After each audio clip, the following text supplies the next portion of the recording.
Gemini, তুমি কেমন আছো? ভালো আছি, ধন্যবাদ। আমি তোমাকে আজকে কিছু প্রশ্ন করব।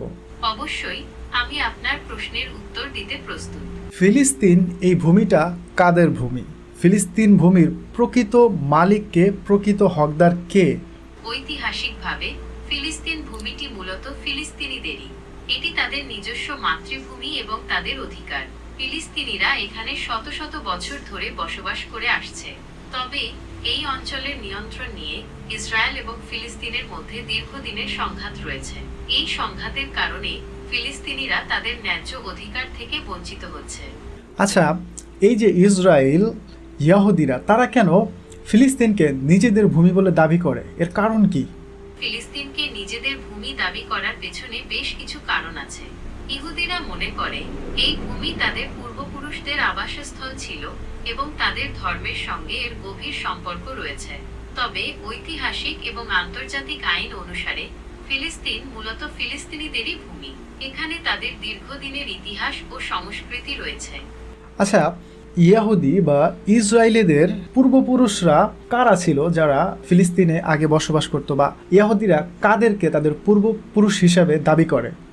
ইহুদিরা তাদের পূর্বপুরুষ হিসেবে মূলত আব্রাহাম, আইজ্যাক এবং জ্যাকবকে দাবি করে থাকে। তাদের মতে এই তিনজন ছিলেন প্রাচীন ইসরায়েলীয়দের পিতা এবং তাদের বংশধররাই ফিলিস্তিনে ফিরে এসেছে।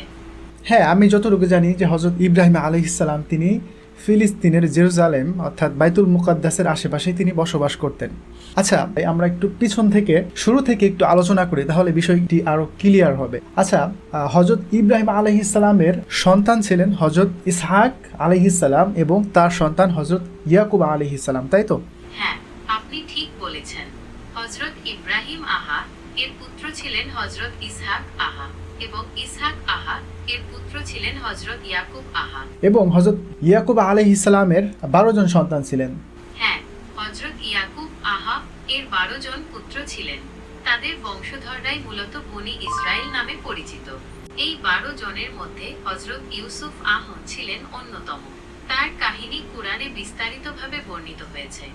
এই বনি ইসরায়েলরাই মূলত হজরত ইয়াকুব আলাইহিসসালামই মূলত তিনি কেনান অর্থাৎ বাইতুল মুকাদ্দাসের আশেপাশেই তিনি বসবাস করতেন।